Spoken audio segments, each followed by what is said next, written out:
साथ बदलते भारत की शान।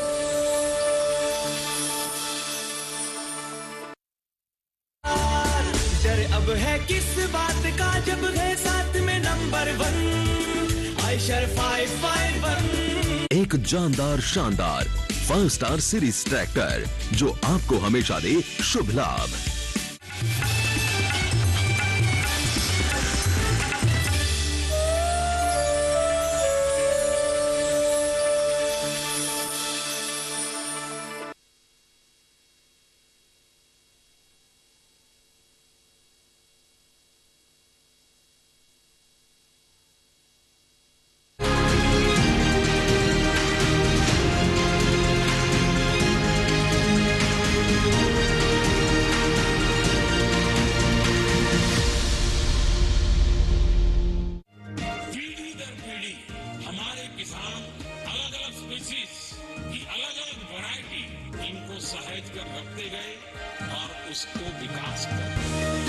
किसान की विरासत, धरती के वनस्पति संसाधन, एक अधिकार जिसका दुनिया भर के देश करते हैं सम्मान। आज भारत उन अधिकारों को दे रहा है नए मुकाम, ताकि और बढ़े किसानों की वंशागत किस्मों की पहचान का अभियान।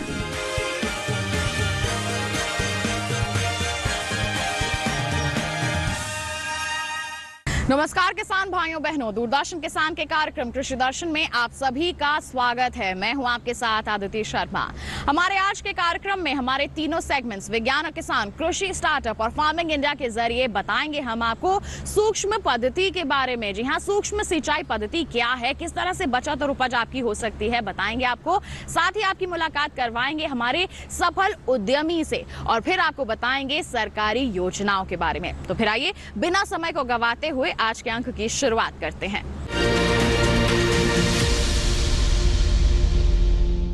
आइए किसान भाइयों बहनों, सबसे पहले नजर डालते हैं हमारे सेगमेंट विज्ञान और किसान पर।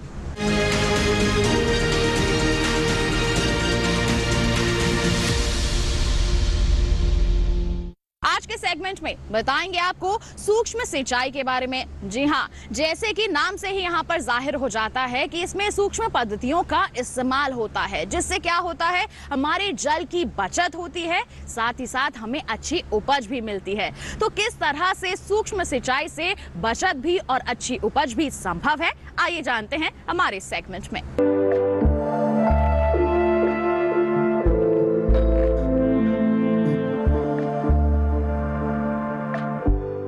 देश में करीब 14 करोड़ हेक्टेयर जमीन पर खेती होती है। इसमें से आधे से भी ज्यादा जमीन पर सिंचाई की सुविधाएं उपलब्ध नहीं हैं। यानी यहाँ की फसलें बारिश के पानी पर निर्भर हैं। दूसरी ओर भूमिगत जल लगातार कम होता जा रहा है। अगर यही हाल रहा तो नलकूप वाले इलाकों में सिंचाई के लिए पानी उपलब्ध होना मुश्किल हो जाएगा। सूक्ष्म सिंचाई भूमिगत जल की बचत की सबसे बेहतरीन विधि है। सिंचाई का ये तरीका नलकूप की सुविधा वाले इलाकों के लिए है। सूक्ष्म सिंचाई 2 तरह की है, बूंद बूंद यानी टपक सिंचाई और स्प्रिंकलर यानी फव्वारा पद्धति। टपक सिंचाई खास तौर से ऐसी फसलों के लिए है जिनमें पौधों के बीच कुछ फासला हो। मिसाल के तौर पर फलों के बागों में, फूलों के खेतों में और सब्जियों की फसलों में ये बहुत कारगर है। इसमें पाइपों का जाल बिछा होता है और इन पाइपों में छोटे छोटे छेद होते हैं। इन्हीं छेदों से पानी बूंद बूंद टपक कर सीधे पौधों की जड़ों में चला जाता है। यहाँ तक कि उर्वरक भी सिंचाई के पानी में मिलाकर आसानी से दे दिए जाते हैं। इसका मतलब ये हुआ कि ये विधि पानी की बचत के साथ साथ उर्वरकों की बचत में भी मददगार है। पौधों की जड़ों के अलावा खेतों का बाकी हिस्सा सूखा ही रहता है, इसलिए इस विधि में खरपतवार की समस्या कम आती है। इसके अलावा इस विधि से फसल की पैदावार और गुणवत्ता दोनों बढ़ जाती हैं। फव्वारा विधि में पानी बारिश की तरह फसलों के ऊपर से बरसाया जाता है। इसके लिए खेत में उचित दूरी पर पाइप लगाए जाते हैं और फिर प्रेशर वाले नोजल की मदद से पानी फुहार के रूप में बरसाया जाता है।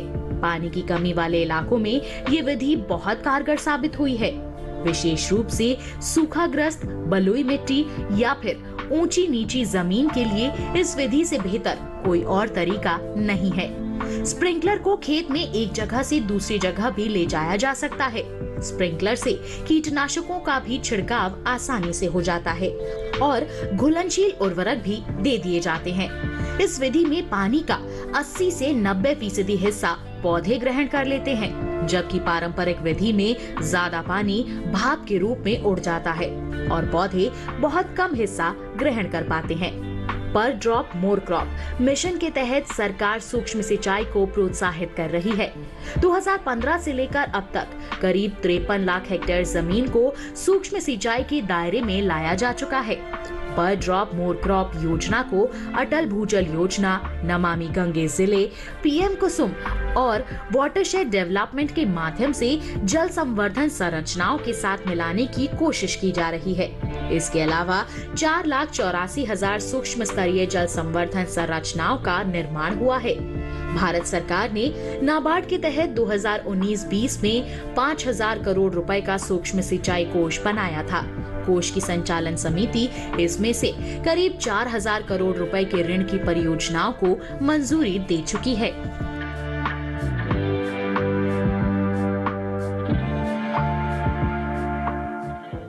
तो ये था सेगमेंट विज्ञान और किसान। बता दें इसी के साथ कार्यक्रम में वक्त हो चला है एक छोटे से ब्रेक का। आप कहीं मत जाइए, देखते रहिए कार्यक्रम कृषि दर्शन, बने रहिए दूरदर्शन किसान पर।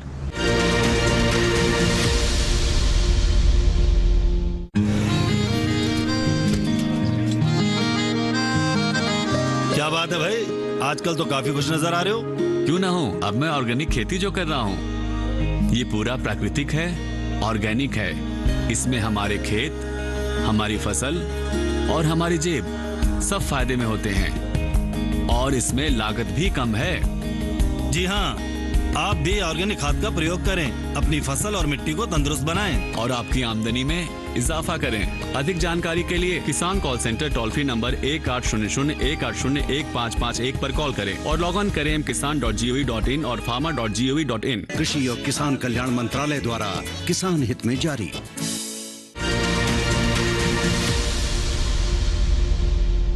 ब्रेक के बाद दूरदर्शन किसान के कार्यक्रम कृषि दर्शन में आप सभी का फिर से स्वागत है। आइए दिखाते हैं सेगमेंट कृषि स्टार्टअप।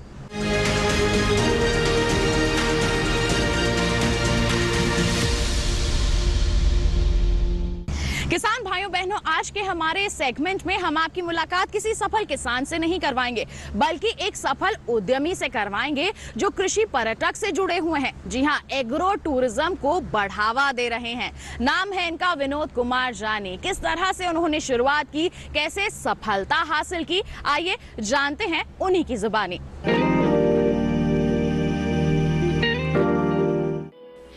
जिस तरह से बड़े शहरों में हवा, पानी और खाना दूषित हो रहा है, ऐसे में एग्रो टूरिज्म का कॉन्सेप्ट काफी चलन में है। एग्रो टूरिज्म यानी कृषि पर्यटन, जिसके तहत खेती किसानी से जुड़ी गतिविधियों और कृषि की प्राचीन विरासत से पर्यटकों को रूबरू कराया जाता है। आज बात एक ऐसे ही सफल किसान विनोद कुमार जियानी की करते हैं, जिन्होंने कृषि पर्यटन में अपना योगदान दिया है और अन्य किसानों को भी कृषि पर्यटन से जुड़ने के लिए प्रेरित किया है। विनोद कुमार जियानी कटेरा गांव पंजाब के रहने वाले एक किसान हैं। वे वर्ष 2005 से जैविक खेती से जुड़े हैं। विनोद कुमार ने अपने गांव में ही एक बड़ा फार्म विकसित किया है। इनका मानना है कि कृषि पर्यटन इंसान और प्रकृति के बीच सामंजस्य का काम करता है, जिसके तहत पर्यटकों को प्राकृतिक माहौल में फसलों और उनके उत्पादों को देखने और इस्तेमाल करने का मौका मिलता है। जब से मैंने 2005 से कुदरती खेती शुरू की है, नेचुरल फार्मिंग, उसके बाद काफ़ी लोग यहाँ देखने आते थे और केवल भारत से नहीं, विदेश से भी जो एनजीओ एनवायरनमेंट पर काम कर रहे हैं, इनके ऊपर नेचुरल फार्मिंग पर, कुदरती खेती पर काम कर रहे हैं, बीज बचाओ आंदोलन में कर रहे हैं। पूरी दुनिया भर के और बाहर से सारे विद्वान यहाँ आते थे और मैंने यहाँ खेती विरासत मिशन, हमारा जो पेरेंट ऑर्गेनाइजेशन है पंजाब का, उनकी भी पहले 5-4 साल में 20-30 मीटिंग, बड़ी बड़ी मीटिंग हुई है। तो पूरे इंडिया के जो भी काम कर रहे हैं सारे स्टेटों से यहाँ आते थे लोग। फिर मुझे ये आइडिया है, फिर भी यहाँ लोग आ रहे हैं देखने के लिए, तो और लोग क्यों नहीं आ सकते कमर्शियल बेस। तो उसी दौरान 2009 में पंजाब सरकार ने एक फार्म स्टे रिजॉर्ट की स्कीम निकाली थी। मैंने अप्लाई की तो 14 फरवरी 2009 को पंजाब गवर्नमेंट से मेरे ये फार्म स्टे रिजॉर्ट मान्यता प्राप्त थी। फिर इस फार्म के मैंने धीरे धीरे उससे कि अभी टूरिस्ट एंगल से लोग घूमने आते हैं पर्यटन, उनके एंगल से और नेचर को साथ रखते हुए उसके इसमें डेवलप कर दिया। तो ये मैं आज भी ये कहना चाहता हूँ, ये मेरा जैनी नेचर फार्म नहीं है, भारत का हर एक गाँव, हर एक के पास एक यूनिक सेलिंग पॉइंट है। कहीं भी ये टूरिज्म आपको मेन, अभी गेस्ट आएंगे क्यों, 3 क्वेश्चन आ जाते हैं। अभी गेस्ट आएंगे क्यों, आएंगे तो करेंगे क्या और क्या लेके जाएंगे यहाँ से। तो हमारे यहाँ स्कूल के बच्चे आते हैं, आर्म्ड फोर्सेज बॉर्डर एरिया करके, वो भी काफ़ी आते हैं। और स्कूल तो दिल्ली से, चंडीगढ़ से, बठिंडा से, आसपास के दूर दूर से आते हैं। तो जो भी स्टूडेंट्स आते हैं, पहले 1 घंटा का हमारा ये लेक्चर होता है कुदरती खेती के ऊपर, कुदरती खेती करना चाहिए, हमारा भोजन कैसे आते हैं, उनको फार्मिंग के बारे में बताते हैं। फिर उनके बच्चों को और गेस्टों को हम फार्म की विज़िट कराते हैं, हम दिखाते हैं हमारी जो ज़मीन सॉइल कैसे हेल्दी हो गया, कितने पेड़ लगे, पक्षी लगे, उनको इसके बारे में दिया जाता है। और फिर ये गेस्ट आते हैं, उनको खाना भी 90% तो हमारा खेत का ऑर्गेनिक खाना ही होता है। हर प्रकार की सब्जियां हैं, जैसे आगे बताया आपको 32 प्रकार के हमारे फल है, सीजनल सारे वेजिटेबल्स हैं। और हमारे आटा, दाल, तेल, घी सारा घर का है, तो उनको खाया भी ऑर्गेनिक जाता है। तो इससे और इसको कुदरती खेती प्रमोट भी होती है और लोग बार बार आते हैं यहाँ रहने के देखने के लिए। विनोद कुमार के फार्म मॉडल को देखने देश और विदेशों से भी लोग आते हैं। अपने इस फार्म मॉडल के जरिए वो फार्म पे आए कुछ लोगों को फार्म विजिट, फार्म एक्टिविटी और फार्म स्टे जैसी कई सुविधाएं देते हैं। इनके फार्म में 32 प्रकार के मौसमी फल और सब्जियां उगाई जाती हैं। साथ ही उनके फार्म पर आटा, दाल, तेल सारा सामान उपलब्ध रहता है, जो पूरी तरह से ऑर्गेनिक होता है, जिसका उपयोग विनोद कुमार अपने फार्म पर आए पर्यटकों के भोजन में करते हैं। यहाँ आए लोग को ठहरने की सुविधा से लेकर खाने पीने सभी चीजों का खास ख्याल विनोद कुमार स्वयं करते हैं। इनका ये मानना है कि इस प्रकार हम अपने देश सहित विदेशों में भी जैविक खेती को बढ़ाने में सफलता हासिल कर सकेंगे। यहाँ तक कि इन्होंने अपनी कृषि पर्यटन को बढ़ावा देने के मकसद से फार्म पर आए टूरिस्टों के लिए मनोरंजन की व्यवस्था भी कर रखी है, जिसमें बैल और ऊंट की सवारी भी मौजूद है, ताकि आए हुए लोगों का समय ज्यादा से ज्यादा अच्छा बीत सके। गेस्ट आते हैं, उनके रहने के लिए भी हमने काफ़ी अच्छा प्रबंध किया है। 8 कमरे बनाए हैं जो पंजाब गवर्नमेंट से हमें अप्रूव्ड हैं, तो 8 कमरे रुकने के लिए हैं, टेंट भी बना रखे हैं। और गेस्ट आएंगे तो क्या क्वालिटी टाइम स्पेंड करेंगे, तो उनके एंटरटेनमेंट के लिए बैलगाड़ी की सवारी है, ऊँट की सवारी है, घोड़ा गाड़ी सवारी है। फिर इंडोर और आउटडोर सारे गेम्स है, फुटबॉल, क्रिकेट, बास्केटबॉल, आर्चरी है, और स्किल गेम्स भी हैं, बच्चों के लिए झूले भी लगा दिए। फिर एक स्विमिंग पूल भी बना दिया हमने। स्विमिंग पूल को भी नेचर के हिसाब से बनाया है, भी नीचे का पानी हम यूज़ करते हैं, इसमें कोई क्लोरीन केमिकल नहीं डालते। और 2-3 दिन बाद पानी बदलना होता है, ये पानी सारे खेत के अंदर वापस यूज़ हो जाता है। और पूल ज़मीन से 2 फुट ऊपर है, सोलर के पंप से हम भरते हैं, उससे इलेक्ट्रिसिटी वेस्ट नहीं होती, खाली करते टाइम हमारे एनर्जी नहीं लगती। फिर ये सेंट्रल गवर्नमेंट की स्कीम थी वाटर हार्वेस्टिंग, तो हमने 10 कनाल का एक बड़ा टैंक बनाया वाटर हार्वेस्टिंग के लिए। तो उसके अंदर पानी स्टोर करने के साथ साथ खेत में ड्रिप से पानी लगते हैं, और साथ में उसमें बोटिंग भी कर दी, ड्यूल पर्पज़ का ये पूल बन गया। तो ऐसे हमने ये फार्म डेवलप किए है टूरिज़्म के एस्पेक्ट से, तो इसमें लोग काफ़ी खुश होते हैं। और हमारे ये लॉकडाउन से पहले 1 साल के अंदर 40,000 लोग आए थे, उसके अंदर 500 विदेशी थे। तो 40 देशों से लोग यहाँ आज तक विज़िट करने के लिए आ चुके हैं। और स्टूडेंट्स भी आए हैं फ्रांस से, स्पेन से, ताइवान से, यहाँ 5-5-10 दिन आके सीखने के लिए। तो ये बड़ा अच्छा प्रमोट कर रहे हैं हम इसको, तो इसको इस सेंटर के लिए बनाया है। तो मैं उम्मीद करता हूँ हमारे देश में बाकी हर गांव के अंदर, हर प्रांत के अंदर ऐसी स्कीम बन सकती है और कामयाब भी है। क्यों हमारे जो लोकल लोग पर ज़्यादा स्ट्रेस किया मैंने, पहले सोचते विदेशी अकेले नहीं, तो लोकल लोग कहाँ घूमने जाते हैं, तो लोकल लोग काफ़ी आते हैं। तो 80-90% तो मेरे आसपास के लोकल लोग ही हम एज ए गेस्ट घूमने के लिए टूरिस्ट बन के यहाँ आते हैं। यही नहीं, अपने फार्म द्वारा प्राप्त उपज की प्रोसेसिंग कर बने उत्पादों को विनोद कुमार बाजार में बेचकर अच्छी आमदनी भी कमा रहे हैं। साथ ही साथ उन्होंने डेयरी फार्म भी बना रखा है, जिससे भी ये लाभान्वित हो रहे हैं। इन सभी कार्यों में जरूरत के अनुसार गांव के ही कुछ लोगों का सहयोग ले रहे हैं, जिससे इनका काम तो हो ही रहा है, साथ ही लोगों को रोजगार का अवसर भी मिला है। ऐसे में ये कहा जा सकता है कि देश में एग्रो टूरिज्म यानी कृषि पर्यटन को विकसित करने की व्यापक संभावनाएं मौजूद हैं। तो ये था सेगमेंट कृषि स्टार्टअप। इसी के साथ जानकारी दें आपको, कार्यक्रम में वक्त हो चला है एक और छोटे से ब्रेक का। आप कहीं मत जाइए, देखते रहिए कार्यक्रम कृषि दर्शन, बने रहिए दूरदर्शन के साथ पर।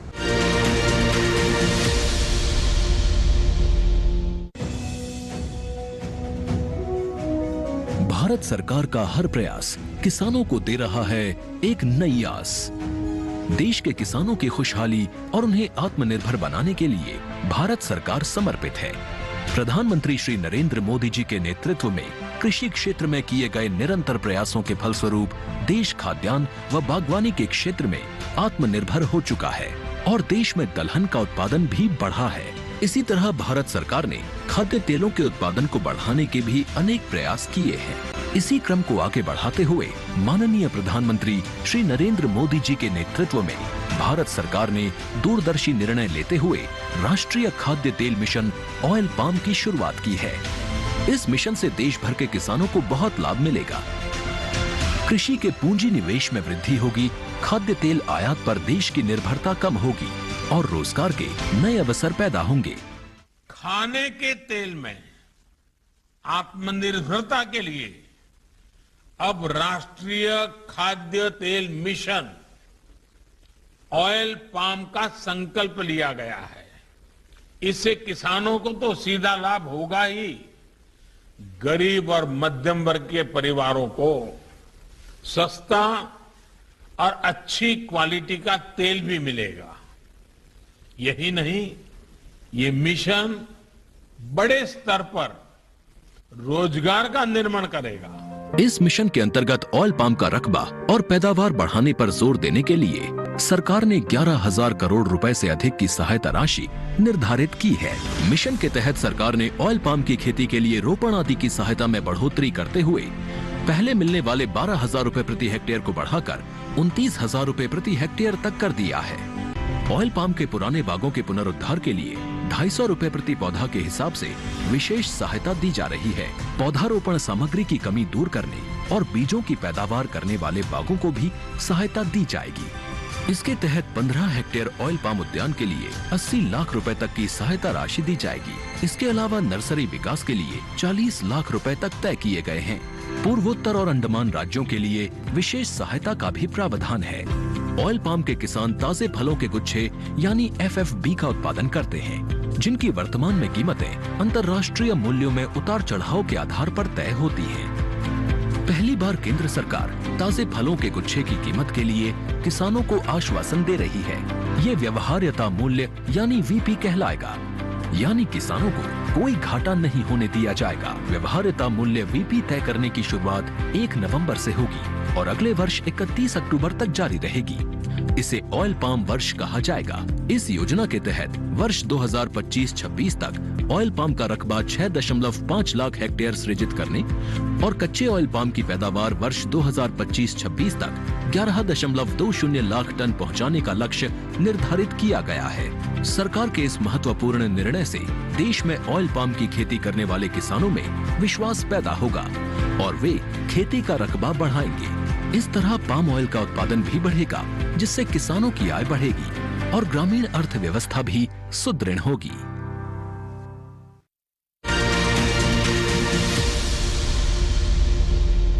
ब्रेक के बाद दूरदर्शन किसान के कार्यक्रम कृषि दर्शन में आप सभी का फिर से स्वागत। आइए दिखाते हैं आपको सेगमेंट फार्मिंग इंडिया।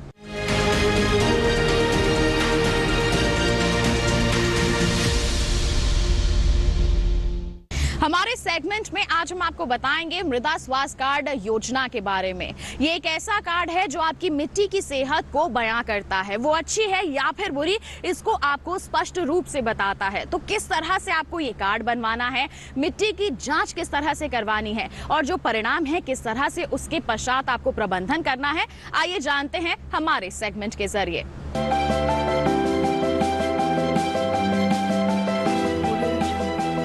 मिट्टी की कमजोर सेहत का असर फसलों की पैदावार और गुणवत्ता दोनों पर पड़ रहा है।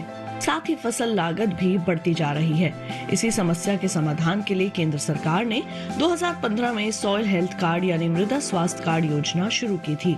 ये वही साल था जिसे अंतर्राष्ट्रीय मृदा वर्ष के रूप में मनाया गया। एक ऐसी योजना जो खेत की मिट्टी में कमजोरियों का भी पता लगाती है और बताती है कि मिट्टी में कौन से पोषक तत्व की कमी हो रही है।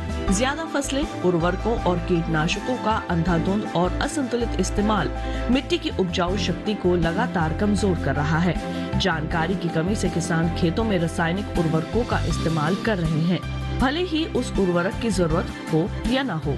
किस खेत की मिट्टी को कौन सा तत्व चाहिए और कौन सा नहीं, ये सब जानने के लिए उसकी जांच जरूरी है। मृदा स्वास्थ्य कार्ड यही काम करता है। ये योजना पूरे देश में लागू है और मिट्टी की जांच के लिए देश भर में ही मिट्टी जांच की प्रयोगशालाएं स्थापित की गई हैं। जांच के बाद मिट्टी के गुण दोष की सूची तैयार होती है और फिर किसान को ये बताया जाता है कि उन्हें खेत में कौन सा पोषक तत्व कितनी मात्रा में डालना चाहिए। परीक्षण से ये भी पता चल जाता है कि किसान को कौन सी फसल बोनी चाहिए। अगर किसान कोई और फसल बोना चाहे तो अधिकारी फिर उस फसल के हिसाब से पोषण का सुझाव देंगे। ये योजना सभी 14 करोड़ किसानों के लिए बिल्कुल मुफ्त है। फरवरी तक के आंकड़े से पता चलता है कि 2019-20 के दौरान मध्य प्रदेश, छत्तीसगढ़, गुजरात, महाराष्ट्र, पंजाब, राजस्थान, हिमाचल प्रदेश और झारखंड के अलावा कई और राज्यों में 100 के 100% किसानों को ये योजना के तहत कवर कर लिया गया है। केरल में 90 से 95%, जबकि उत्तर प्रदेश और हरियाणा में 85 से 90% किसान इस योजना का हिस्सा हैं। अध्ययनों से पता चला है कि इस कार्ड की सलाह पर की गई खेत से लागत में 8 से 10% की बचत हुई है। इस कार्ड का एक पोर्टल बना हुआ है, किसान वहां से भी अपना कार्ड प्रिंट करवा सकते हैं। इस पोर्टल पर 21 भाषाओं में खेती के बारे में बहुत सी जानकारियां उपलब्ध हैं। किसानों के लाभ के लिए प्रशिक्षण, प्रदर्शनी और किसान मेलों का भी आयोजन किया जाता है। 2019-20 के दौरान आदर्श ग्राम विकास के नाम से एक परियोजना शुरू की गई है, जिसके तहत खेतों से मिट्टी के नमूने उठाए गए। परियोजना के तहत हर ब्लॉक से एक गांव लिया जाता है और वहां मिट्टी के नमूने जमा करके उनकी जांच होती है। इस तरह हर गांव में 1 हेक्टेयर रकबे की जमीन से नमूने लिए जाते हैं। अब आपको बताएंगे हम किसान क्रेडिट कार्ड के बारे में। एक ऐसा कार्ड जो आपको यानी कि हमारे अन्नदाताओं को आर्थिक मजबूती प्रदान करता है। जी हां, बिना किसी झंझट के और कम दरों पर आसानी से आपको ऋण मिल जाता है, जिससे आप कृषि के कार्य कर सकते हैं और अपनी खेती किसानी को उन्नत बना सकते हैं। तो फिर आइए, किसान क्रेडिट कार्ड आप कैसे बनवा सकते हैं बताते हैं आपको।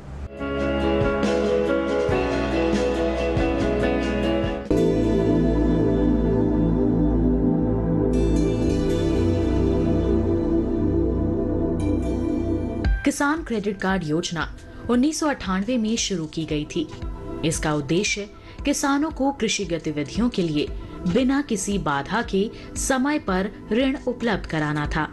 भारत सरकार किसान क्रेडिट कार्ड के तहत किसानों को ब्याज पर 2% की आर्थिक सहायता देती है और समय पर ऋण चुकाने वाले किसानों को 3% की प्रोत्साहन छूट देती है। इस तरह केसीसी पर सालाना ब्याज दर 4% आता है।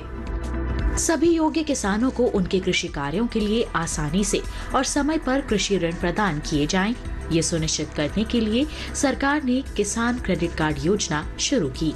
इसका उद्देश्य किसानों को कृषि के लिए उत्पादक सामग्रियों जैसे बीज, उर्वरक और कीटनाशक आदि खरीदने के लिए सक्षम बनाना है। सरकार ने किसानों के हित में बड़े कदम उठाते हुए 2019 में केसीसी में ब्याज दर में आर्थिक सहायता का प्रावधान शामिल करते हुए इसका लाभ डेयरी उद्योग समेत पशुपालकों और मछली पालकों को भी देने की व्यवस्था सुनिश्चित की है।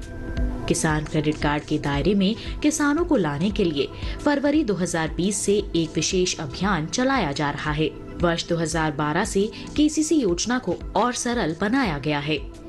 इसके तहत लाभार्थियों को एटीएम सक्षम डेबिट कार्ड के प्रावधान सहित एक बार में दस्तावेजीकरण की सुविधा, सीमा में निर्माण लागत में वृद्धि और सीमा के भीतर कितनी भी संख्या में निकासी आदि की सुविधाएं दी गई हैं। सार्वजनिक क्षेत्र के बैंकों और नाबार्ड से प्राप्त सूचना के अनुसार इस अभियान के तहत 29 जनवरी 2021 तक देश भर के किसानों को 1.76 लाख करोड़ रुपए की खर्च सीमा के साथ 187.03 लाख केसीसी स्वीकृत किए गए हैं। किसान क्रेडिट कार्ड की वजह से किसान अपनी फसल का बीमा भी करवा सकते हैं, जिस किसी भी कारण से अपनी फसल नष्ट होने पर उनको मुआवजा भी दिया जाता है, जैसे बाढ़ की स्थिति में फसल का डूब के नष्ट हो जाना या सूखा पड़ने पर फसल का जल जाना आदि सुविधाओं में यह किसान क्रेडिट कार्ड बहुत ही ज्यादा काम आता है। इसकी वजह से किसान लाभ उठा सकते हैं। सस्ती ब्याज दर पर लोन उपलब्ध कराने के इस अभियान से न सिर्फ किसानों की आय में बढ़ोतरी होगी, बल्कि इससे ग्रामीण अर्थव्यवस्था को मजबूती मिलेगी और कृषि तथा इससे जुड़े क्षेत्रों में उत्पादन बढ़ेगा। साथ ही हमारे देश के लिए खाद्य सुरक्षा सुनिश्चित करने की दिशा में भी इस मुहिम की विशेष भूमिका होगी।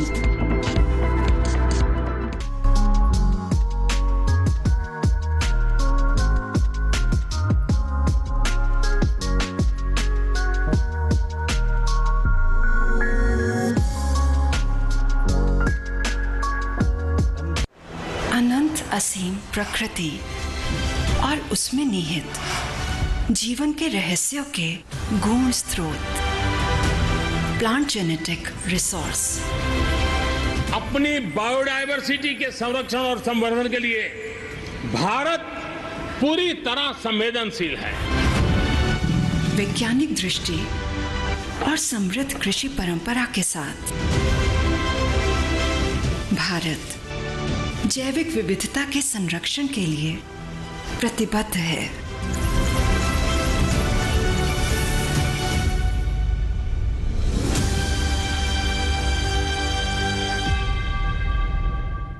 तो ये था हमारा सेगमेंट फार्मिंग इंडिया और इसी के साथ बता दें आपको आज के अंक में बस इतना ही। चलते चलते एक महत्वपूर्ण जानकारी आपके लिए, टीवी स्क्रीन पर दिखाए जा रहे क्यूआर कोड को आप स्कैन कर लीजिए, सीधा पहुंचेंगे हमारे यूट्यूब चैनल पर, दोबारा हमारा ये कार्यक्रम आप देख सकते हैं। साथ ही आपको बता दें ईमेल करनी है आपको तो ईमेल आईडी है हमारी krushidarshan@gmail.com।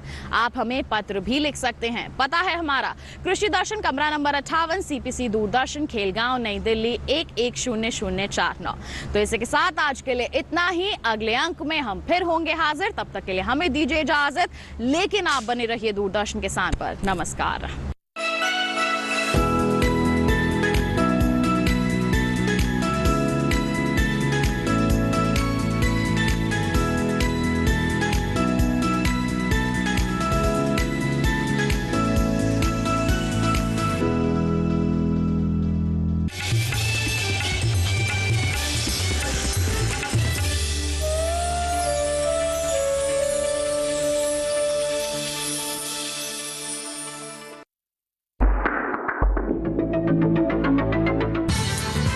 टैटू बनवाने का मन हो तो पहले जानें उसके खतरों और सावधानियों के बारे में। जानिए टैटू बनवाने से पहले किन बातों का ख्याल